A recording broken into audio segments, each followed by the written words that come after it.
चलिए तो हम लोग पास्ट परफेक्ट टेंस का और एग्जांपल्स नेगेटिव इंट्रोगेटिव और डब्ल्यूएच वर्ड्स की बात करेंगे। ठीक है, तो पास्ट परफेक्ट में हम लोगों ने क्या पढ़ा कि पास्ट परफेक्ट टेंस का मतलब होता है कि वैसा कार्य जो पास्ट में ऑलरेडी फिनिश्ड हो गया हो, मतलब जो पूरी तरह से पूर्ण रूप से पास्ट में खत्म हो गया हो, जिसका कोई प्रभाव नहीं हो। जैसे कि राम देख चुका था, है ना। हमें इस बात से ऐसा लग रहा है कि राम देख चुका था और वो बता नहीं पाया। इसका मतलब है कि एक्शन जो है सो पास्ट में हो गया था लेकिन उसका कोई भी प्रभाव नहीं था।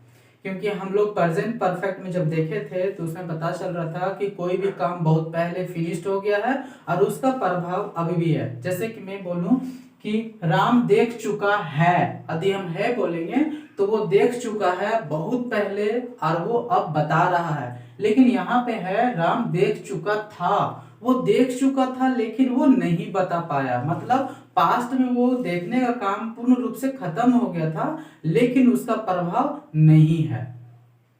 तो ये क्या कहलाएगा? Past perfect tense. तो हो जाएगा राम हैड सीन, वह स्कूल पहुंच चुकी थी, मतलब वह स्कूल पहुंच चुकी थी। तो ये क्या हो गया? मतलब वो जिस समय के बारे में हम बात करना चाहते हैं उससे पहले वो स्कूल पहुंच चुकी थी। तो क्या हो जाएगा? पे she had reached the school, मैं पढ़ा चुका था।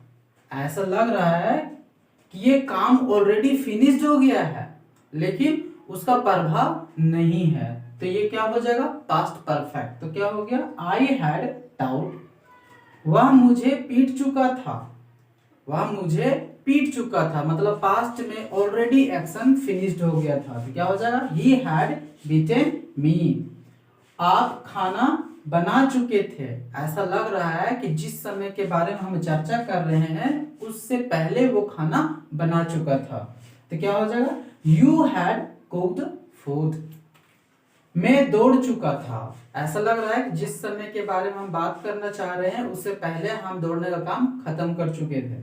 क्या हो जाएगा? आई हैड रन, मेरे शिक्षक मुझे पढ़ा चुके थे, मतलब मेरे शिक्षक मुझे पढ़ा चुके थे लेकिन हमें अभी भी याद नहीं है, मतलब इसका कोई प्रभाव नहीं है। काम तो हो गया था, बहुत पहले हो गया था और उसका प्रभाव अभी भी नहीं है, मतलब पास्ट में एक्शन ऑलरेडी फिनिश्ड हो गया लेकिन अब कोई प्रभाव नहीं है। तो वो क्या कहलाएगा?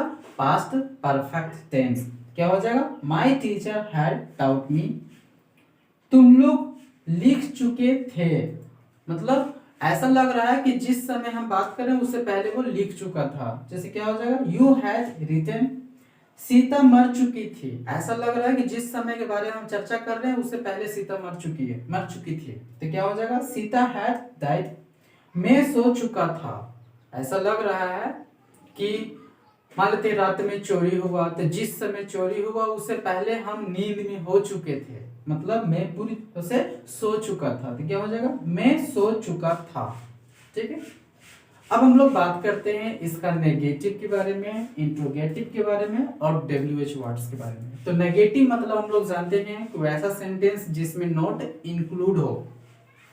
जैसे राम खाना नहीं खा चुका था, मतलब जिस समय के बारे में बात कर रहे हैं उस समय राम खाना नहीं खा चुका, मतलब नहीं एक्शन हुआ था। तो क्या हो जाएगा? Ram had not eaten food, आप सो नहीं चुके थे, मतलब वो नहीं सोया था। तो क्या हो जाएगा? यू हैड नॉट स्लेप्ट, वे लोग स्कूल नहीं जा चुके थे। क्या हो जाएगा? They had not gone to school. इसका स्ट्रक्चर क्या हो जाएगा? हो जाएगा सब्जेक्ट प्लस में फिर हैड, फिर नॉट, क्रिया का तीसरा रूप, फिर ऑब्जेक्ट या फिर कोई अदर वर्ड। ठीक है, अब हम लोग इंट्रोगेटिव के बारे में बात करते हैं। तो इंट्रोगेटिव मतलब होता है वैसा सेंटेंस जिसमें हम लोग से क्वेश्चन पूछी जाती हो।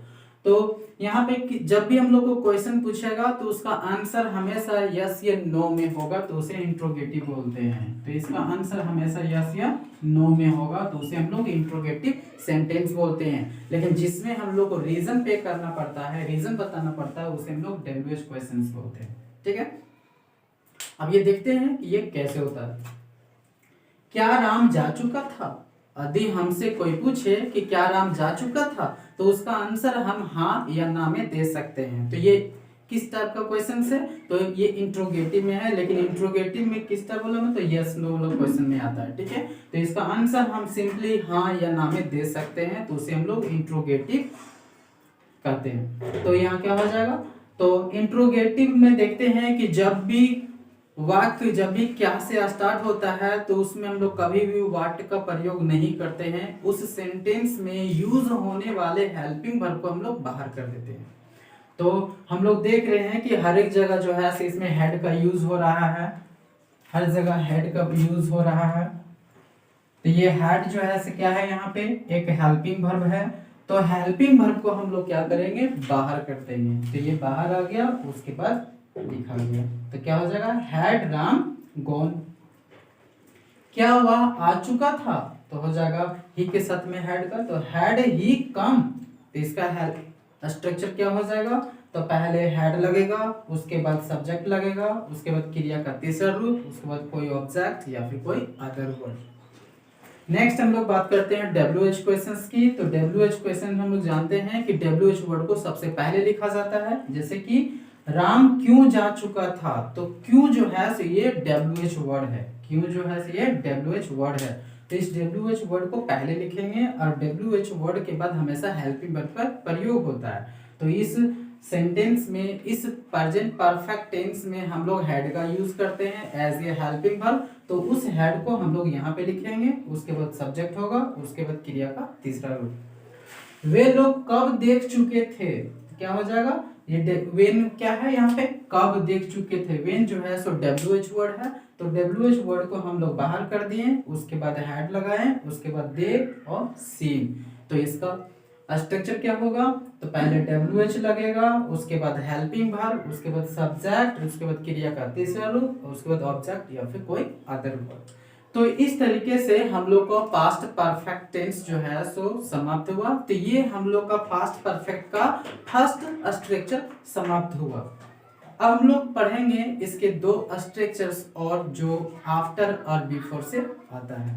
हम लोग पास्ट परफेक्ट का फर्स्ट स्ट्रक्चर पढ़ चुके हैं, अब हम लोग यहाँ पढ़ेंगे सेकेंड और थर्ड। सेकेंड और थर्ड में हम लोग ये पढ़ेंगे कि पास्ट में दो एक्शन एक दूसरे के जस्ट आगे पीछे हुआ है। ठीक है, जब पास्ट में दो एक्शन एक साथ आगे पीछे होता है, तो वैसे वाक्य को बनाने के लिए हम लोग पास्ट परफेक्ट टेंस का प्रयोग करते हैं।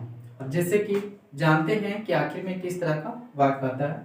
जैसे यहाँ बोले राम आने के बाद श्याम आया, तो यहाँ पे पास्ट में दो काम हुआ, एक राम का आना और एक श्याम का जाना, दो काम हुआ पास्ट में। तो यहाँ पे हमको ये देखना है, पहचानना है पहले कि सबसे पहले ये दोनों में से कौन सा काम पहले हुआ। तो यहाँ राम आने के बाद श्याम गया, मतलब पहले ये काम हुआ पास्ट में, उसके बाद फिर ये हुआ, मतलब दोनों काम पास्ट में ही हुआ, लेकिन पहले ये हुआ उसके बाद ये हुआ। तो जो काम बहुत पहले खत्म हो गया उसे हम लोग बनाएंगे पास्ट परफेक्ट में। तो ये सबसे पहले हुआ था, तो इसको बनाएंगे पास्ट परफेक्ट बनाएंगे, और ये काम बाद में हुआ था, तो इसको बनाएंगे हम लोग सिंपल पास्ट में। ठीक है, नेक्स्ट अब हम लोग देखते हैं कि इसको लिखना कैसे है, इसका स्ट्रक्चर क्या होगा। तो यहाँ पे देख रहे हैं कि इन दोनों सेंटेंस को कौन जोड़ रहा है, के बाद। के बाद का मतलब होता है आफ्टर। तो आफ्टर वाला स्ट्रक्चर में देखते हैं हम कि सिंपल पास्ट पहले लिखाता है, उसके बाद आफ्टर लगता है, फिर पास्ट परफेक्ट हो जाता है। तो हम लोग क्या करेंगे, इसको बनाने के लिए हम लोग सिंपल पास्ट वाला को पहले लिखेंगे। तो सिंपल पास्ट वाला एक्शन कौन सा हुआ, जो बाद में हुआ था, तो उसको पहले लिखेंगे। तो यहाँ पे क्या हो जाएगा, श्याम वेंट, ये हो गया। उसके बाद क्या करेंगे, यहाँ पे आफ्टर लगाएंगे, आफ्टर। उसके बाद ये काम हुआ पास्ट परफेक्ट, तो पास्ट परफेक्ट हम लोग का ये है, तो ये क्या हो जाएगा, राम हैड कम। ठीक है, अब लोग नेक्स्ट क्वेश्चन बात करते हैं। यहाँ पे क्या है, मेरे आने के पहले वह गया। मतलब यहाँ भी पास्ट में दो काम हुआ, एक मेरा आना और एक उसका जाना।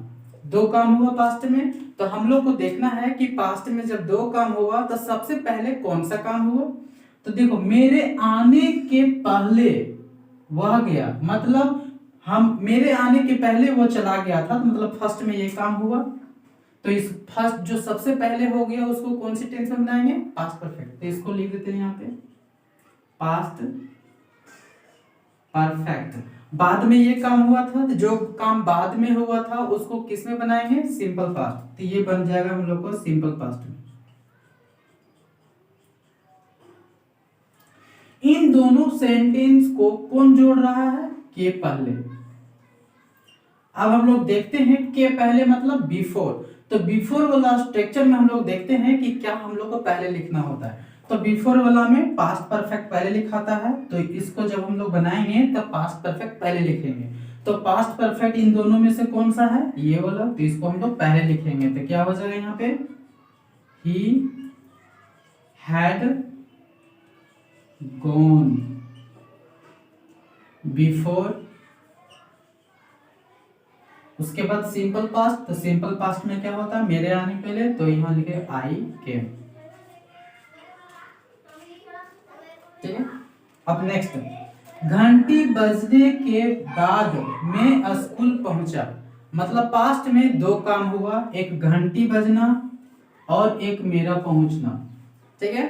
अब हम लोग को ये पहचानना है कि ये दोनों में से कौन सा काम सबसे पहले हुआ। तो घंटी बजने के बाद मैं स्कूल पहुंचा, मतलब पहले घंटी बज चुकी थी, उसके बाद हम स्कूल गए। तो सबसे पहले ये काम हुआ, तो इसको किस में बनाएंगे, पास्ट परफेक्ट।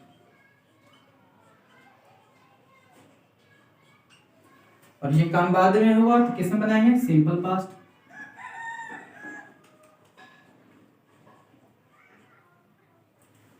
अब हम लोग देखते हैं, इसको ट्रांसलेट करते हैं तो क्या हो जाएगा इसका।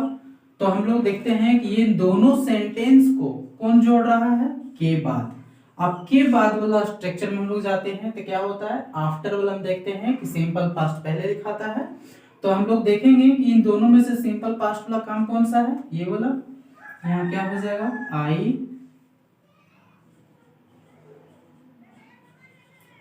रीच्ड a school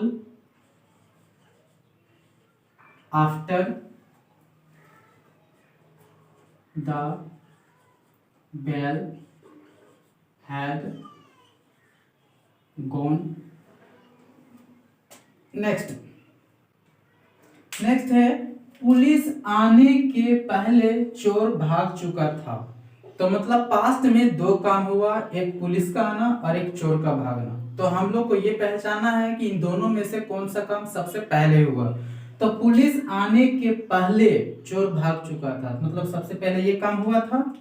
तो ये काम सबसे पहले हुआ था, तो इसको किस में बनाएंगे, पास्ट परफेक्ट। ये काम बाद में हुआ था तो किस में बनेगा, सिंपल पास्ट।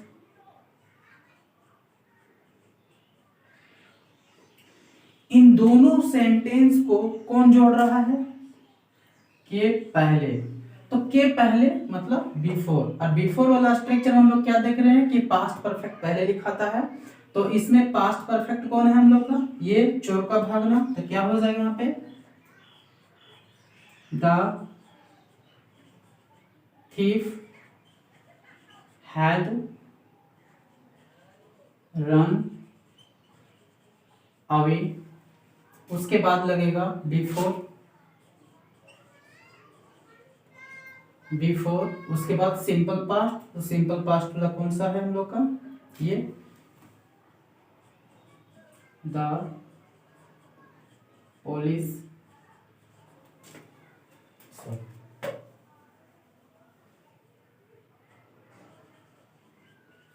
क्या, ठीक है। लास्ट फिर क्या है, नेक्स्ट, मेरे सोने के बाद वह सोया। मतलब पास्ट में दो काम हुआ, एक मेरा सोना और एक उसका सोना। तो दोनों में से कौन सबसे पहले सोया था, तो मेरे सोने के बाद वह सोया, मतलब पहले हम सोए थे। तो पास्ट में सबसे पहले ये काम हुआ था, तो इसको किस में बनाएंगे, पास्ट परफेक्ट। तो यहाँ लिख देते हैं पास्ट परफेक्ट, बाद में ये काम हुआ था तो किसमें बनेगा, सिंपल पास्ट, तो ये हो जाएगा सिंपल पास्ट। अब हम लोग इसको देख रहे हैं कि इन दोनों वाक्य को कौन जोड़ रहा है, के बाद वाला स्ट्रक्चर में जब हम लोग आते हैं तो देखते हैं कि सिंपल पास्ट पहले लिखाता है, तो ये सिंपल पास्ट है, इसको पहले लिखेंगे तो यहाँ क्या हो जाएगा, ही सेलेक्ट, उसके बाद आफ्टर, नेक्स्ट आफ्टर के बाद पास्ट परफेक्ट, तो पास्ट परफेक्ट क्या है, मेरा सोना, क्या हो जाएगा यहाँ पे, आई हैड सेलेक्ट, ये हो गया। ठीक है, तो ये रही फर्स्ट स्ट्रक्चर जो हम लोग पहले पढ़ चुके थे, और ये हुआ दो सेकेंड स्ट्रक्चर जो हम लोग पढ़ते हैं कि पास्ट में दो काम एक दूसरे के जस्ट आगे पीछे होता है, तो वैसे सेंटेंस को हम लोग इस तरीके से सॉल्व कर सकते हैं। अब हम लोग बात करेंगे इसका नेगेटिव, इंट्रोगेटिव और डब्ल्यूएच की।